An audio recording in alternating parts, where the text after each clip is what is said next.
Hello everyone, स्वागत है आप सभी को आपका अपना YouTube channel Azhar study campus YouTube channel पर। तो दोस्तों, सेट 4 में हम लोग हिंदी लैंग्वेज पर चर्चा करेंगे। तो चलिए बिना देरी किए हम लोग क्लास शुरू करते हैं।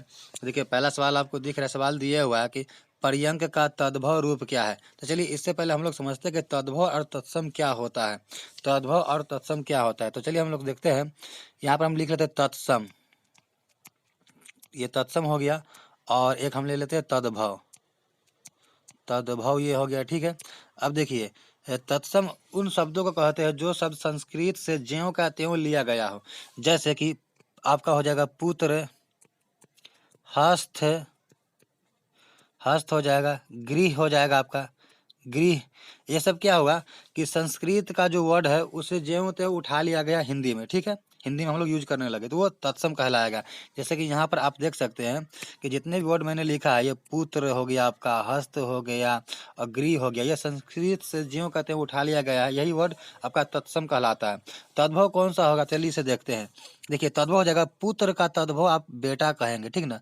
तद्भव वह शब्द होता है जो संस्कृत से हिंदी में आने पर क्या होता है, उसका रूप बदल जाता है, वो शब्दों का रूप बदल जाता है। जैसे कि पुत्र का बेटा हो जाएगा, हस्त का क्या हो जाएगा, हाथ हो जाएगा, हस्त का हाथ हो जाएगा, गृह का क्या हो जाएगा, घर हो जाएगा, गृह का घर हो जाएगा। तो ये तमाम वर्ड क्या हो जाएगा मेरा, ये तमाम वर्ड आपका हो जाएगा क्या, आपका तद्भव हो जाएगा, ठीक ना। जैसे कि पुत्र का बेटा हो गया, हस्त का हाथ हो गया, गृह का घर हो गया, ये तमाम वर्ड क्या हो जाएगा, तद्भव हो जाएगा। तत्सम मतलब जो संस्कृत से ज्यों का त्यों हम लोग उठा लिए हैं, यूज करते हैं, वो तत्सम हो जाएगा। और तद्भव मतलब होता है कि एक ऐसा शब्द, एक ऐसा वर्ड जो संस्कृत से हिंदी में आने पर उसका रूप बदल जाए, ठीक ना। जैसे पुत्र का आपका बेटा हो जाएगा, और इसके अलावा यहाँ हस्त का आपका हाथ हो जाएगा, हस्त का हाथ, और गृह का घर हो जाएगा, गृह का घर हो जाएगा, ठीक ना। तो ये हो जाएगा। यहाँ सवाल में हमसे पूछा कि पर्यंक का तद्भव क्या है, यानी कि संस्कृत से बदला हुआ वर्ड होना चाहिए। ये पर्यंक आपका संस्कृत हो गया, अब पर्यंक का क्या हो जाएगा हिंदी में, तो पर्यंक का पलंग हो जाएगा। इसलिए ऑप्शन नंबर डी आपका राइट आंसर हो जाएगा। ऑप्शन नंबर डी आपका राइट आंसर हो जाएगा। उम्मीद करते हैं कि आपको तत्सम और तद्भव अच्छा से समझ में आया होगा। तो चलिए अगला सवाल देखते हैं बिना देरी किए हुए। सवाल दिया हुआ है, सवाल दूसरा नंबर है कि वैतनिक का आपसे पूछा है, वैतनिक का विलोम शब्द क्या है। तो वैतनिक का विलोम शब्द आपको अवैतनिक ये दिख रहा है, यही आपका राइट आंसर हो जाएगा। चलिए अगला सवाल देखते हैं। दिया बाण, बाण का पर्यायवाची शब्द नहीं है, सो बताना है। बाण का, बाण होता है ना, तीर धनुष बाण कमान, वही बाण का आपको बताना है कि बाण का पर्यायवाची शब्द नहीं है। देखिए, तो सफरी जो है बाण का पर्यायवाची शब्द नहीं है, यही राइट आंसर हो जाए, क्योंकि विसीख, तीर और सर, ये सब क्या होता है, बाण का पर्यायवाची शब्द है, ठीक ना। ये सब क्या है, बाण का पर्यायवाची शब्द है। या बाण का पर्यायवाची शब्द आपका और भी होता है, जैसे कि सीली मुख भी हो जाएगा, ठीक ना। बाण का पर्यायवाची आपका हो जाएगा सीली मुख, ठीक ना। यहाँ पर ध्यान दीजिएगा, सीली मुख हो जाएगा। इसके अलावा भी आपका हो जाएगा सयक भी होता है, ठीक ना। सयक भी होता है बाण का पर्यायवाची। विसीख, सीली मुख, सयक, सर, तीर, ये सब बाण का पर्यायवाची होता है। पूछा नहीं है वो बताना, यानी कि सफरी नहीं होता, यही आपका राइट आंसर हो जाएगा। चलिए अगला सवाल देखते हैं। सवाल दिया हुआ है, कबूतर का तत्सम रूप क्या है। तत्सम मतलब ये कबूतर तद्भव है, यानी हिंदी का हम लोग यूज करते हैं, सो है। इसका संस्कृत वाला कौन सा होगा, तत्सम पूछ रहा है, यानी संस्कृत वाला कौन सा है। देखिए, तत्सम जो होगा, संस्कृत में कबूतर को कपोत के नाम से जाना जाता है, कपोत कहते हैं, इसलिए आपका option number A right answer हो जाएगा। देखिए, कोई भी वर्ड अगर संस्कृत से ज्यों कहते हैं उठा लिया गया हो, उसे तत्सम कहते हैं। और तद्भव उसे कहते हैं जो संस्कृत से बदल जाता है, हिंदी में आने पर उसका रूप बदल जाए, उसे तद्भव कहते हैं, इतना ध्यान रखिएगा। चलिए अगला सवाल देखते हैं। सवाल दिया हुआ है, 5वां नंबर सवाल है कि काम न जानना और बहाने बनाना का अर्थ के लिए उचित लोकोक्ति है कौन सा। देखिए, काम न जानना और बहाने बनाना के लिए आपका हो जाएगा नाच न जाने आंगन टेढ़ा, यानी कि ऑप्शन नंबर ए आपका राइट आंसर हो जाएगा। पाँव तले जमीन खिसकना, पाँव तले जमीन खिसकना का मतलब हो जाएगा आपका कि होश उड़ जाना, होश उड़ना हो जाएगा। क्या हो जाएगा, होश उड़ना। पाँव तले जमीन खिसकना का आपका हो जाएगा होश उड़ना। हाथ पाँव मारना का मतलब होता है आपका प्रयास करना हो जाएगा। हाथ पाँव मारना का मतलब हो जाएगा प्रयास करना, ठीक ना, प्रयास करना आपका हो जाएगा। और इनके अलावा आपका जो दिया हुआ है एक ऑप्शन कि बहती गंगा में हाथ धोना, तो बहती गंगा में हाथ धोना का आपका हो जाएगा कि मौका का फायदा उठाना, यानी समय का लाभ उठाना, समय का लाभ उठाना, समय का क्या उठाना, लाभ उठाना, यानी बहती गंगा में हाथ धोना समय का लाभ उठाना होता है, ठीक ना।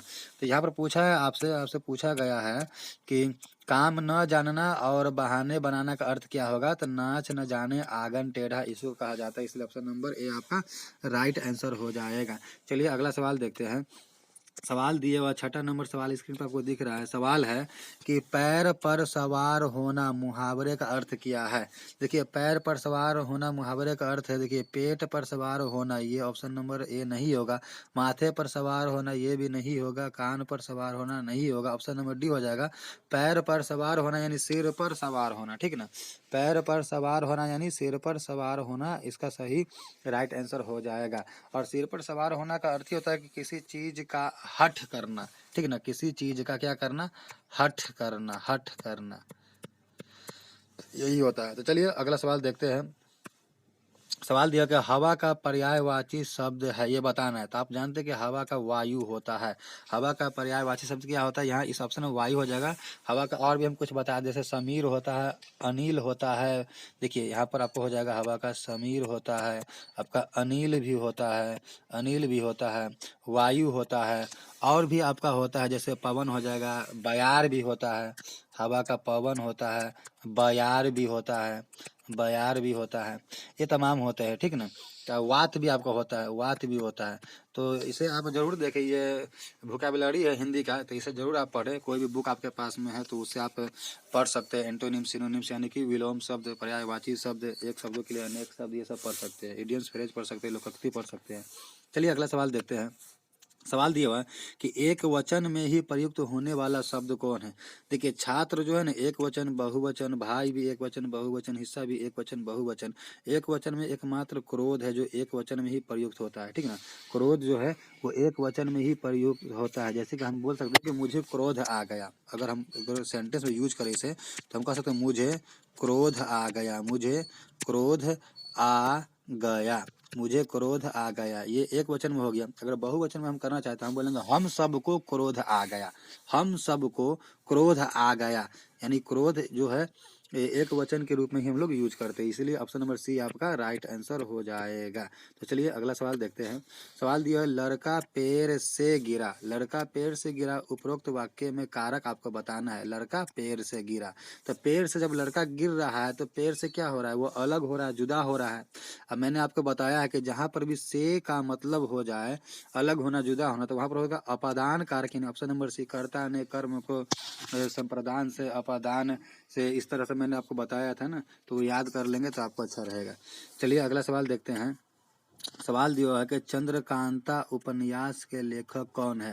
तो देखिए चंद्रकांता उपन्यास के लेखक, तो आप भी लेखक से, राइटर से आप लोग याद कर लीजिएगा, बुक एंड ऑथर याद कर लीजिएगा हिंदी का, ताकि यहाँ से एक सवाल हो सकता है कि आपको 1 से 2 सवाल देखने के एग्जाम में मिल जाए। तो चंद्रकांता उपन्यास का जो लेखक है वो देवकी नंदन खत्री है, यानी ऑप्शन नंबर ए ही आपका राइट हो जाएगा, देवकी नंदन खत्री। इन्होंने और भी कई उपन्यास लिखे हैं, जैसे चंद्रकांता संतति लिखे हैं, जैसे कि यहाँ इन्होंने लिखा है चंद्रकांता, चंद्रकांता संतति, ठीक है। और भी लिखे हैं, और भी बहुत सारा लिखे हैं, जैसे कि भूतनाथ लिखे हैं, भूतनाथ भी लिखे हैं, भूतनाथ भी लिखे हैं। तो आप लोग इसे याद कर लीजिएगा कि चंद्रकांता उपन्यास के लेखक देवकी नंदन खत्री है, जिन्होंने चंद्रकांता संतति भी लिखे हैं, भूतनाथ भी लिखे हैं। चलिए अगला सवाल देखते हैं। सवाल दिया कि नील गाय पद में, नील गाय पद में समास कौन सा, ये बताना है। देखिए तो यहाँ पर दिया नील गाय पद, इसका विग्रह कीजिएगा तो इसका विग्रह आपका हो जाएगा नीली है गाय जो, क्या हो जाएगा, नीली है गाय जो, या नीली गाय है जो, जो बोलिए आप अपने हिसाब से, लेकिन इसका परफेक्ट हो जाएगा नीली है गाय जो, विग्रह कीजिएगा समास का। तो देखिए, तो यहाँ पर क्या होगा, जिस समास में एक विशेषण हो, प्रथम पद क्या हो आपका, विशेषण हो। तो नील गाय में नील प्रथम पद है, तो ये विशेषण बता रहा है, और गाय क्या विशेष है। तो अगर एक यहाँ पर गाय जो है ये विशेष है, चलिए इसे कलर चेंज कर लेते हैं। यहाँ पर गाय जो है आपका विशेष से है, गाय जो है विशेष से है, और नीली जो है विशेषण है। नीली है गाय जो, यानी गाय कैसा है, किस रंग का, कलर का, यहाँ पर विशेषता बताया जा रहा है। तो जिसका प्रथम पद यानी नील यहाँ पर लिखा हुआ है, दूसरा गाय उत्तर पद, तो जिसका प्रथम पद क्या हो, विशेषता बता रहा हो, उत्तर पद क्या विशेष से हो, तो वो क्या होता है, कर्मधारय समास होता है। इसलिए ऑप्शन नंबर सी आपका राइट आंसर हो जाएगा। ऑप्शन नंबर सी आपका राइट आंसर हो जाएगा, कर्मधारय समास होता है वो। ठीक ना, एकदम ध्यान रखिएगा कि जिसमें विशेषता बता रहा हो, जिसमें विशेषता निकल रहा हो, वो क्या होता है आपका कर्मधारय समास होता है। चलिए बिना देरी किए आज का अगला सवाल देखते हैं। सवाल दिया हुआ है कि भूत काल का विलोम शब्द क्या है। तो देखिए, तो ये तो आप लोग जानते होंगे कि भूत काल का विलोम हो जाएगा भविष्यत काल, और भविष्यत काल को ही कहा जाता है अनागत काल, यानी गत वर्ष यानी कि पिछले वर्ष, गत काल यानी पिछला काल, बीता हुआ काल, अनागत, अनागत मतलब भविष्यत काल होता है। यही आपका ऑप्शन नंबर सी आपका राइट आंसर हो जाएगा। चलिए अगला सवाल देखते हैं। सवाल दिया है, रसखान है, आपसे ऑप्शन पूछा है क्या है, भक्तिकालीन कवि है, या आदिकालीन कवि है, या रीतिकालीन कवि है, या महान लेखक है। रसखान क्या, रसखान है, ये आपसे सवाल में पूछा है, आपको बताने कि रसखान क्या है। तो देखिए, रसखान जो है ना भक्तिकालीन कवि है, ठीक ना। रसखान क्या है, कौन है, तो भक्तिकालीन कवि है। रसखान के प्रसिद्ध रचना भी है कुछ, जैसे कि उन्होंने लिखा था प्रेम वाटिका, ठीक ना, प्रेम वाटिका लिखे हैं, प्रेम वाटिका, प्रेम वाटिका। इसके अलावा भी और भी उनके प्रमुख रचना में आ जाता है, जैसे कि सुजान रसखान आ जाएगा, रसखान नाम से आप यहाँ पर देख सकते हैं, सुजान रसखान, सुजान रसखान हो जाएगा, ठीक नहीं है, सुजान रसखान, रसखान ये हो जाएगा, ठीक है। तो रसखान क्या है, तो भक्तिकालीन कवि है, इसलिए ऑप्शन नंबर ए आपका सही उत्तर हो जाएगा। चलिए अगला सवाल देखते हैं। सवाल यहाँ पर आपसे पूछा गया है कि दिए गए वाक्यों या विकल्पों में से रेखांकित शब्द जो प्रायः एक वचन में ही प्रयुक्त होता है उसका चयन कीजिए।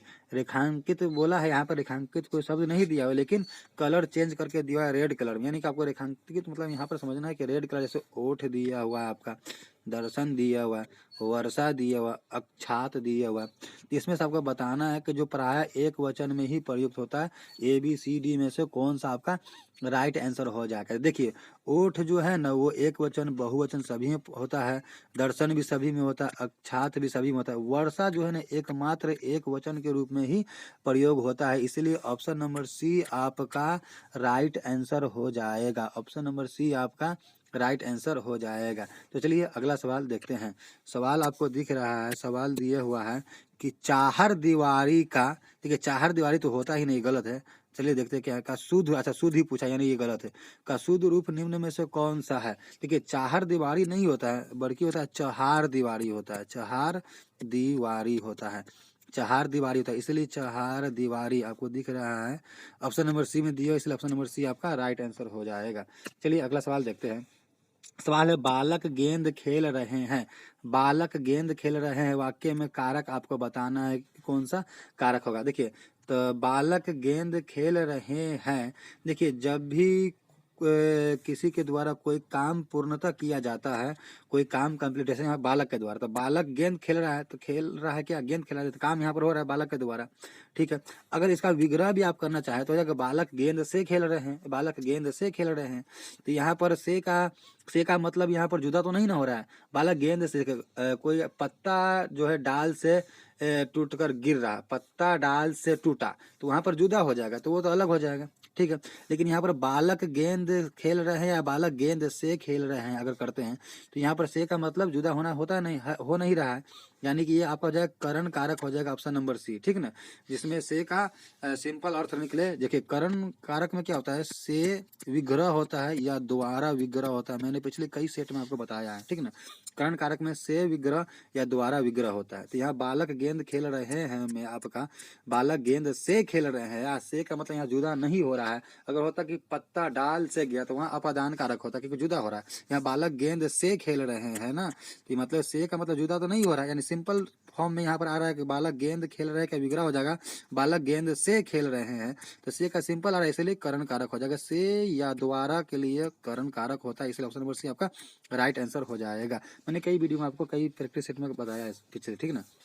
चलिए अगला सवाल देखते हैं।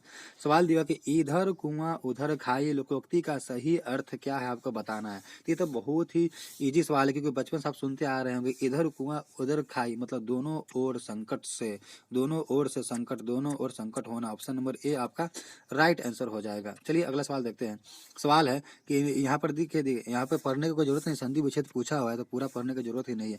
उत्तरोत्तर का संधि विच्छेद आपको बताना है, तो उत्तरोत्तर का हो जाएगा उत्तर प्लस उत्तर, उत्तर प्लस उत्तर, उत्तर प्लस उत्तर, यानी ऑप्शन नंबर किसमें दिया हुआ है, हाँ ऑप्शन नंबर बी में दिया, इसलिए ऑप्शन नंबर बी आपका राइट आंसर हो जाएगा। तो चलिए आज का सेकेंड लास्ट सवाल देखते हैं। सवाल है जंगल की आग वाक्यांश के लिए एक शब्द का चयन कीजिए, यानी कि अनेक शब्दों के लिए एक शब्द आपको दिया हो, जंगल की आग।